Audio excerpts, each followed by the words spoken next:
صل علی رسولہ الکریم اما بعد۔ تمام قسم کی حمد و ثنا تعریف کی بجائے بڑائی اسے اللہ وحدہ لا شریک کے لیے لائق الذبح ہے، جو ساری کائنات کا خالق، مالک، میرا اور آپ کا مربی ہے۔ اسے اللہ کے لیے ساری تعریفیں ہیں، جو غفور ہے، غفار ہے، کریم ہے، ستار ہے۔ بعد اس کے آپ کے میرے آقا دو جہاں کے سردار انبیاء پر کروڑا کروڑ انگنت بے شمار درود و سلام صلی اللہ علی محمد و آلہ وسلم۔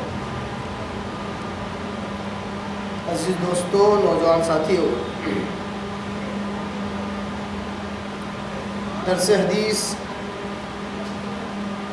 کا جو سلسلہ ہم نے شروع کیا تھا، اس میں بحمداللہ اللہ کی توفیق سے ہم نے اب تک درس بخاری میں کتاب الادب یعنی اخلاق کا بیان، اس میں 5 ابواب پوری طرح مکمل کر چکے ہیں۔ 5 ابواب میں ہر باب میں ایک ایک حدیث امام بخاری رحمہ اللہ لے کر آئے۔ ہر اس حدیث کا ہم نے تفصیلاً علم حاصل کیا، علم حاصل کیا، اور جتنے مسائل ان حدیث سے نکل سکتے تھے ہم نے اتنے مسائل نکالے۔ آج ہم اسی کتاب الادب کا 6واں باب شروع کر رہے ہیں۔ باب ہے باب حقوق الوالدین من الکبائر۔ حقوق الوالدین من الکبائر، یہ باب بانا ہے امام بخاری رحمہ اللہ نے۔ اصل میں باب کیا ہوتا ہے؟ یہ باب ہوتا ہے استدلال، یعنی جو حدیث یا جو احادیث نیچے بیان کی گئی ہیں ان احادیث کا نچوڑ ہے یہ باب۔ ان احادیث کے اوپر جو مسئلہ استنباط کیا جا سکتا ہے وہ مسئلہ ہے یہ باب۔ باب کی ابتدا کا جو لفظ ہے وہ ہے حقوق، عین، قاف، واو اور قاف۔ حقوق، کیا بہترین عربی زبان ہے، دیکھیے آپ۔ ایک حقوق، حق، قاف، واو اور قاف، یہ حق کی جمع۔ حقوق، حقوق الوالدین مطلب والدین کا حق ادا کرنا، والدین کے حقوق۔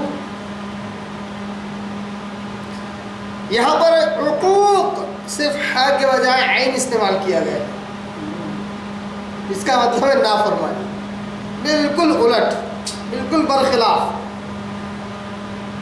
ایک ہے ماں باپ کا حق ادا کرنا اور ایک ہے ماں باپ کی نافرمانی کرنا۔ ایک عین سے وہ لفظ یہاں پر استعمال ہوا ہے حقوق الوالدین، والدین کی نافرمانی کرنا۔ من الکبائر، یہ جو جرم ہے، یہ جو عمل ہے، یہ کبیرہ گناہوں میں سے۔ من الکبائر، کبیرہ گناہوں میں سے۔ یہ باب امام بخاری رحمہ اللہ نے باندھا۔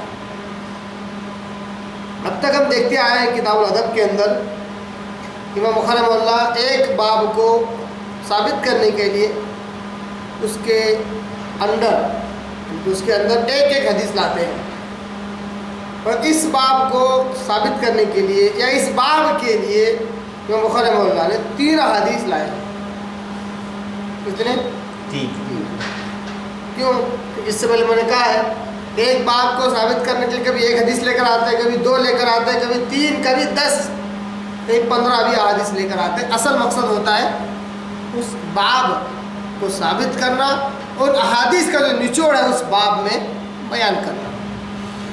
تو اس باب کو ثابت کرنے کے لیے، اس باب کو بیان کرنے کے لیے 3 احادیث اس باب کے تحت امام بخاری رحمہ اللہ نے نقل کی۔ تو حقوق الوالدین من الکبائر، یعنی کہ والدین کی، ماں باپ کی نافرمانی کرنا یہ کبیرہ گناہ میں سے۔ اس میں کی پہلی حدیث ہم دیکھتے ہیں انشاءاللہ۔ اس کا لفظی ترجمہ دیکھتے ہیں اور اس کی تشریح دیکھتے ہیں، اس کے معنی و مفاہیم کو سمجھتے ہیں اور اس احادیث کی اندر جو نصیحتیں ہیں ان نصیحتوں کو سمجھتے ہیں پہلے حصے کے تحت۔ اور اس کا جب دوسرا حصہ آئے گا جو اگلے درس میں ہوگا انشاءاللہ، اس کے اندر اس حدیث کے کیا کہتے ہیں، اس حدیث کے جو اطرافات ہوتے ہیں، جو امام بخاری رحمہ اللہ نے اسی صحیح بخاری میں اس حدیث کو اور کہاں لائے اور کس طرح استدلال کیا، وہ دیکھیں گے، جس کو اطرافات کہتے ہیں۔ پھر اس کے بعد یہ حدیث امام بخاری رحمہ اللہ کے علاوہ کن کن محدثین نے اس حدیث کو بیان کیا اس کے حوالے دیکھیں گے۔ پھر اس کے بعد جو تیسرا کام ہم کریں گے وہ ہے اس حدیث کے ایک ایک لفظ سے، ایک ایک ٹکڑے سے جو استدلال ہو سکتا ہے، جو مسائل نکل سکتے ہیں، وہ مسائل نکالیں گے۔ جیسا کہ الحمدللہ اللہ کی توفیق سے، وما توفیقنا الا باللہ، اس حدیث سے پہلے جو حدیث تھی تین غار والے لوگوں کا جو قصہ تھا، اس حدیث سے الحمدللہ کی توفیق سے ہم نے کل 110 مسائل نکالے۔ ایک حدیث سے کتنے؟ 110 کل گن کر، نہ کم نہ زیادہ، ایک ایک لفظ پر، ایک ایک جملے پر ہم نے مسائل نکالے۔ اسی طرح انشاءاللہ اس حدیث کے تعلق سے بھی کریں گے۔ اور ہم ایسا جب سے درس بخاری شروع ہوا ہے، ہم ہر حدیث پر اسی طرح کا طرز استدلال اختیار کیے ہوئے ہیں۔ آئیے حدیث دیکھتے ہیں۔ اس حدیث کے آخری راوی ہیں حضرت مغیرہ رضی اللہ تعالیٰ عنہ، حضرت مغیرہ رضی اللہ تعالیٰ مغیرہ عن المغیرہ رضی اللہ عنہ عن النبی صلی اللہ علیہ وسلم۔ مغیرہ رضی اللہ تعالیٰ عنہ کہتے ہیں کہ انہوں نے اللہ کے نبی صلی اللہ علیہ وسلم سے اس طرح بیان کیا۔ کیا کہا صلی اللہ علیہ وسلم نے؟ ان اللہ،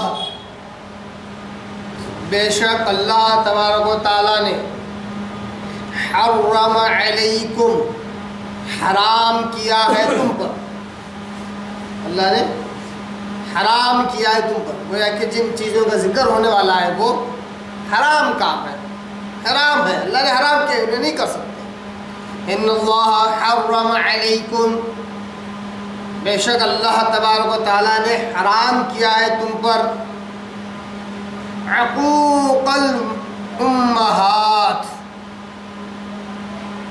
عقوق الامہات یعنی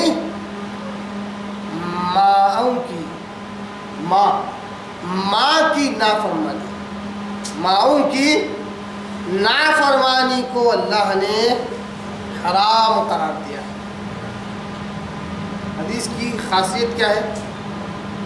اس میں والدین کا تذکرہ نہیں ہے، اس میں خصوصیت کے ساتھ ماں کا درجہ بتلایا گیا ہے، ماں کی اہمیت بتلائی گئی ہے، ماں کی فضیلت بتلائی گئی ہے۔ اسی طرح جس طرح اس سے پہلے بھی اسی باب کے اندر ہم نے ایک حدیث پڑھی جس میں ایک شخص، ایک صحابی رسول پوچھتے اللہ رسول سب سے زیادہ حقدار کون ہے میرے حسن سلوک کا؟ اللہ رسول نے کہا تیری، وہ ہے تمہاری ماں۔ پھر پوچھا اس کے بعد کون؟ کہا تمہاری ماں۔ اس کے بعد کون؟ تو کہا تمہاری ماں۔ اس کے بعد کون؟ تو چوتھی مرتبہ اللہ رسول نے کہا تمہارے باپ، تمہارے والد۔ تو ماں کا درجہ بتلایا گیا۔ اس حدیث میں بھی جو اہم بات ہے اس کی طرف اجاگر کیا جا رہا ہے وہ ہے کہ حقوق الامہات، ان اللہ حرم علیکم، بے شک اللہ تعالیٰ نے حرام کیا ہے تم پر اس بات کو کہ تم اپنے ماں کی نافرمانی کرو۔ یہاں پر امت، اپنی ماؤں کی نافرمانی کو اللہ نے حرام کیا ہے۔ بڑی ہی زبردست حدیث ہے، بڑی ہی پیاری حدیث ہے۔ ایسی حدیث کو کہتے ہیں، الحمدللہ ہر حدیث ہے مگر اس حدیث کو دیکھنے کے بعد جو اس بات کا احساس ہوتا ہے وہ ہے یہ حدیث جوامع الکلم میں آتی ہے۔ جوامع الکلم، جوامع الکلم کس کو کہتے ہیں؟ جوامع الکلم چلیے ایک مثال دیتا ہوں تاکہ لفظ سمجھ میں آ جائے. جوامع الکلم کہتے ہیں سمندر کو کوزے میں سمانا. کیا یہ ممکن ہے؟ سمندر کو کیا کوزے میں سمایا جا سکتا ہے؟ نہیں سمجھ جاتا. اسی طرح اگر کوئی شخص بہت بڑی، بہت ہی جامع، بہت ہی بہترین، بہت گہرائی والی بات اگر ایک یا دو لفظ بیان کر دے، تو ایسے دو الفاظ کو، ایسے ایک آدھ جملے کو جس میں بہت ساری باتیں شامل ہوں، ایسے جملے کو، ایسے الفاظ کو کہتے ہیں جوامع الکلم، یعنی کلمات کا مجموعہ، کلمات کا، باتوں کا مجموعہ. کہ جس طرح سمندر کو کوزے میں سمانا ہوتا ہے، اسی طرح بہت بڑی باتوں کو، بڑی اہم باتوں کو چند الفاظ میں جمع کر دیا جاتا ہے. وسلم کہتے ہیں دوسری حدیث میں کہ اللہ تبارک و تعالیٰ نے مجھے جوامع الکلم عطا کیا ہے. کیا کہتے ہیں وسلم؟ کہ آپ کے معجزات میں سے، عطا کردہ نعمتوں میں سے جو اللہ تعالیٰ نے خاص آپ وسلم کو عطا کیا، کیا ہے وہ؟ آپ وسلم کہتے ہیں کہ اللہ نے مجھے جوامع الکلم عطا کیا ہے. مطلب میں جب بولتا ہوں ایک ایک لفظ، ایک ایک واقعہ، ایک ایک قصہ اس میں سمے ہوتا ہے. ایک ایک لفظ پی ایچ ڈی کرنے کے لیے، ریسرچ کرنے کے لیے کافی ہو جاتا ہے. ایک ایک لفظ سے کئیوں واقعات، کئیوں نصیحتیں حاصل ہو سکتی ہیں. کیا کہتا ہے وسلم؟ اللہ نے مجھے جوامع الکلم عطا کیا. یہ جوامع الکلمات میں سے ہی ہے. اس حدیث میں 7 چیزوں کا تذکرہ ہوا. کتنی؟ 7 چیزیں. ایک ایک لفظ کافی ہو جاتا ہے زندگی سنوارنے کے لیے. ایک ایک لفظ. اللہ اکبر، بڑی ہی بہترین حدیث ہے. کہتے ہیں آپ صلی اللہ علیہ وسلم ان اللہ حرم علیکم، بے شک اللہ نے حرام کیا ہے تم پر عقوق الامہات، ماؤں کی نافرمانی کرنا اللہ نے حرام کیا. یہ حرام کام یہ نہیں کر سکتے. اس کے بعد ایک لفظ اور ہے، وہ منع. وہ منع، اردو ہم منع کرنا کہتے ہیں نا، منع روکنا، وہی لفظ منع. اور اللہ نے حرام کیا ہے منع کرنے سے. اللہ نے حرام کیا منع کرنے سے. یہ پوری حدیث دیکھ لیتے پھر اس کی تشریح کرتا ہوں. یہ بڑے اہم الفاظ ہیں. وہ ہاتھ، اس کے بعد اس کو اللہ نے حرام کیا. وہ ہاتھ مانگنے سے، مانگنے سے اللہ نے منع کیا. وَوَعْدِ الْبَنَاتِ، چوتھی چیز جس کو اللہ نے حرام کیا وہ ہے لڑکیوں کو زندہ درگور کرنے سے، زندہ دفنانے سے، زندہ گاڑنے سے اللہ نے منع کیا، حرام کیا اللہ نے اس عمل کو. 4 چیزوں کو آپ صلی اللہ علیہ وسلم نے کہا کہ اللہ نے حرام کیا ہے، یہ عمل نہیں کر سکتے. اس کے بعد وَكَرِهَ لَكُمْ، اللہ نے 3 چیزوں کو تمہارے لیے ناپسند کیا ہے. اللہ کو پسند نہیں ہے کہ مومن مسلمان یہ کام کرے. کون سی 3 چیزیں؟ 3 وقال. اتنی بہترین حدیث ہے. میں کہتا ہوں یہ ایک ہی حدیث پر اگر ایک مسلمان، ایک داعی بالخصوص اگر عمل کرنے لگ جائے تو اس کی زندگی سنور جاتی ہے، انشاءاللہ آخر سے سمجھ جائے گی.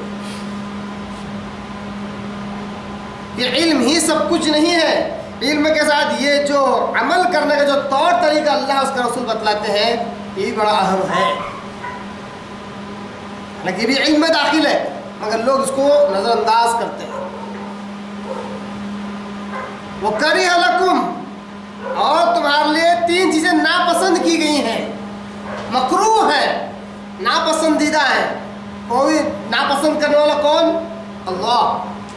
اللہ ناپسند کرتا ہے. 3 وقال، بک بک کرنا. 3 وقال کا کیا مطلب ہے موٹی زبان میں؟ بک بک کرتے رہنا. 3 وقال، بحث کرتے رہنا، بے تکی باتیں بک بک کرتے رہنا، بے تکی باتیں بولتے رہنا، بے تکی ڈسکشن کرتے رہنا، گھنٹوں بات چیت کرتے بیٹھ جائیں گے اور نتیجہ کچھ نہیں. قیل و قال, اللہ ناپسند کرتا ہے اس عمل. اللہ قیل و قال, بیجا بس. وکثرت السؤال, اور اللہ ناپسند کرتا ہے کثرت سوال سے, سوالات کرتے رہنا, چاہے دینی ہو یا دنیاوی, بیکار کے سوالات کرتے رہنا, فضول سوالات. اگر ضروری بھی ہے تو بھی کثرت سے نہ کی جائے. عقل مند انسان وہ ہے جو بات ایک پوچھے اور 4 باتیں سمجھ لے, ہے کیا نہیں؟ اور بیوقوف انسان کون ہے؟ اس کو 4 پوچھنا ہے, 4 پوچھنے کے بعد ہی بات سمجھ میں نہیں آتی, پھر 5واں سوال کرتا ہے, ابھی بھی سمجھ میں نہیں آئے. 5واں کرنے کے بعد ہی بات کلیئر نہیں ہوتی تو 6ٹھا کرتا ہے. اصل میں ہی اپنے آپ کو کلیئر نہیں کرتا رہتا ہے, بلکہ سامنے لوگ کنفیوز کرتا رہتا ہے. خود تو کلیئر تب ہوگا جب خاموش اختیار کرے گا, غور و فکر کرے گا. غور و فکر کا مادہ بھی تو ایک بہت بڑی نعمت ہے. اس کو اللہ نے کہا قرآن مجید میں کہ اللہ کے جو بندے ہیں وہ جب آسمان اور زمین کو دیکھتے ہیں, اس میں غور و فکر کہتے ہیں, غور و فکر کرتے ہیں تو کہتے ہیں ربنا ما خلقت هذا باطلا, اے ہمارے رب تو نے اس آسمان اور زمین کو بیجا نہیں پیدا کیا, عبث نہیں پیدا کیا, بیکار نہیں پیدا کیا, اس کے پیچھے تیری ایک حکمت ہے. یہ غور و فکر کا نتیجہ ہے. رحمان کے بندے, اللہ کے بندے, اس رب کے بندے, اس رب کے مخلوق ہوتی ہے ایسی ہے کہ وہ غور و فکر کرتی ہے. اب کثرت سوال کرتا کون ہے؟ جو غور و فکر کرتا نہیں ہے, جو سوچنے سمجھنے کا مادہ کم رکھتا ہے. اگر کم سوال کرے اور غور زیادہ کرے, ہو سکتا ہے بات سمجھ میں آ جائے. اور کثرت سوال بھی وہی ہوتا ہے جس کا نتیجہ کچھ نہیں ہوتا ہے. نتیجہ خیز اگر کوئی بات ہو رہی ہے, سوال پر سوال کیا جا رہا ہے تاکہ کسی نتیجے پر پہنچا جائے, کوئی حرج نہیں. مگر ایسا سوالات جس سے کوئی نتیجہ نہ نکلے یا بیجا خود بھی کنفیوژن میں آ جائے اور جس سے سوال کیا جا رہا ہے اس کو بھی کنفیوژن میں ڈالے, یہ بڑا ہی برا عمل ہے. اللہ تعالیٰ کس عمل کو بھی ناپسند کرتا ہے. تیسری چیز, بڑی اہم چیز, اضاعت المال. اضاعت المال, تیسری چیز کیا ہے؟ مال کا ضائع کرنا. ضاع سے بنا ہوا لفظ ہے. اضاعت المال, جس کو اللہ ناپسند کرتا ہے وہ عمل ہے مال کو ضائع کرنا. اب ضائع کسی بھی اعتبار سے ہو سکتا ہے. آئیے ایک ایک لفظ کو ہم اور اچھے سے ان ڈیٹیل سمجھتے ہیں. کل کتنی چیزیں ہو گئی؟ 7 چیزیں ہو گئی ہے نا. اس میں سے 4 چیزیں ایسی ہیں جس کو اللہ نے حرام قرار دیا, حرام کام ہو. اور 3 چیزیں ایسی جس کو اللہ ناپسند کرتا ہے. ناپسند سے مراد ایڈجسٹ کرنے والا چیز نہیں ہے. میں حالانکہ نہیں چاہ رہا تھا کہ مکروہ لفظ استعمال کرو, مگر ہوتا مطلب اس کا وہی ہے مکروہ. لوگ مکروہ کا لفظ استعمال کرتے ہی حرام چیزیں حلال ہو جاتی ہیں لوگوں کے لیے, سمجھ میں نہیں آتی. جو حرام چیزیں ہیں وہ بھی حلال ہے مکروہ بولنے سے. جیسا کہ تمباکو نوشی, سگریٹ نوشی, یہ مکروہ ہے ایسا سمجھتے ہیں لوگ. مکروہ بولتے اس کو کھا, مکروہ ناپسند. چلو تمہارے حساب سے اگر پکڑ لیں, مکروہ مطلب ناپسند. جس کو اللہ اس کا رسول ناپسند کرے کیا وہ حلال ہو سکتی ہے؟ اس کا سیون, اس کا استعمال حلال ہو سکتا ہے؟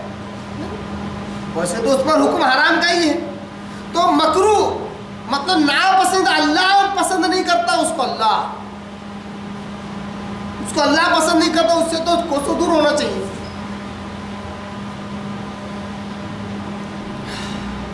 چار چیزیں حرام کرتا, 3 چیزیں ناپسندیدہ, اللہ پسند نہیں کرتا اس کو. اس میں سے پہلی چیز جس کو امام بخاری رحمہ اللہ نے جس کی وجہ سے اس حدیث کو یہاں نقل کیا ہے وہ باب کے تحت باب ہے حقوق الوالدین من الکبائر. ماں باپ کی نافرمانی کبیرہ گناہوں میں سے.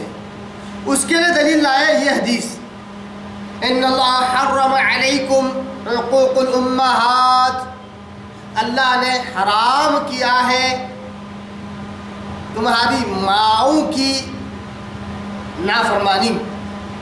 تو یہ جو لفظ ہے، یہ جو جملہ ہے، اللہ نے حرام کیا ہے، گویا کہ یہ بہت بڑا کام ہو گیا ہے نا۔ اللہ کی اس چیز کو حرام کر رہا ہے مطلب بہت بڑا کام ہو گیا، کبیرہ ہو گیا۔ تو امام بخاری مولا نے اس لیے یہ ثابت کیا کہ کبیرہ گناہ ہے ماؤں کی نافرمانی، ماں کی نافرمانی کرنا کیا ہے؟ یہ کبیرہ گناہ ہے۔ دو قسم کے گناہ ہیں نا، کبیرہ دوسرے صغیرہ، کیا فرق ہے دونوں میں؟ کبیرہ گناہوں کی معافی مانگنا پڑتا ہے اور صغیرہ گناہ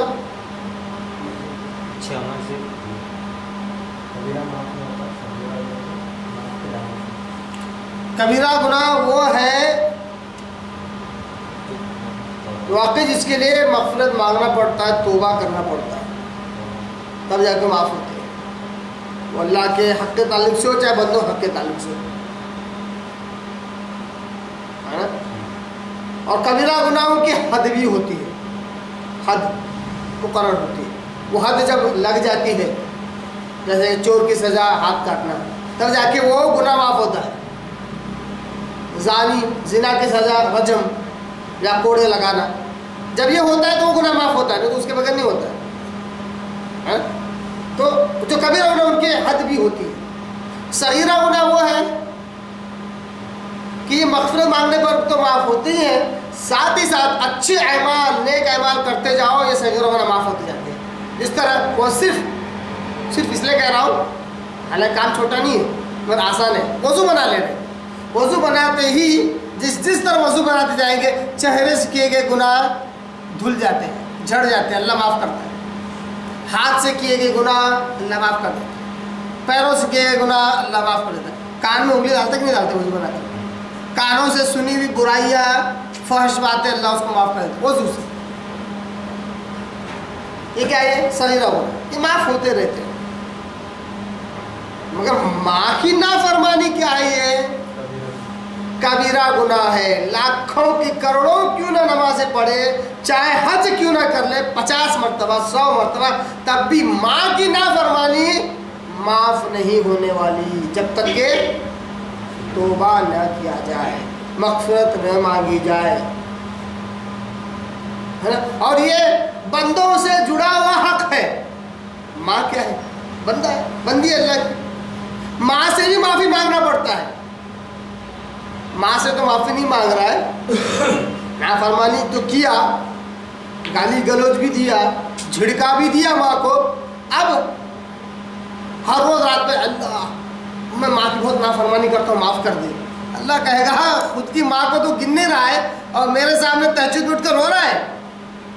کیا یہی کام پہلے ماں کے ساتھ کر، پہلے ماں سے بولا ہے میری ماں مجھے معاف کر، میں بڑی بدتمیزی کرتا ہوں تیرے ساتھ، تیرا حق ادا نہیں کرتا ہوں، تیری نافرمانی کرتا ہوں، پھر اس کے بعد رب کے پاس آ۔ رب بھی انتظار کر رہا ہوگا، اگر بندہ آئے مجھ سے ایک بار بول دے میں معاف کر دوں، بولنا ضروری ہے۔ یہ مت سمجھو ماں سے مانگ لے اب رب سے کیا کو مانگو، رب ہی اصل ہے، ذریعہ ماں ہے، رب اصل ہے۔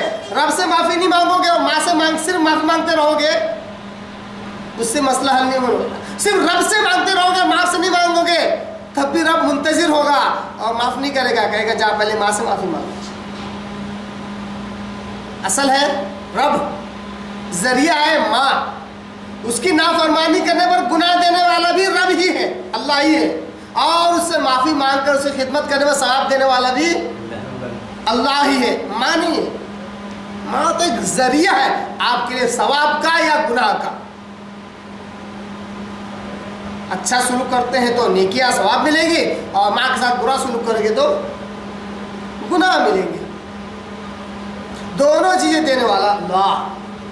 تو یہ ماں کی نافرمانی کرنا کبیرہ گناہوں میں سے ہے، اس کے لیے توبہ کرنا پڑتا ہے، اس کے لیے معافی مانگنا پڑتا ہے، ماں سے بھی اور رب سے بھی۔ اس لیے امام بخاری مولا نے اس کو کبیرہ گناہ کا ذکر کیا اور یہ باب باندھا عقوق الوالدین من الکبائر۔ اب حدیث میں تو صرف کیا ہے؟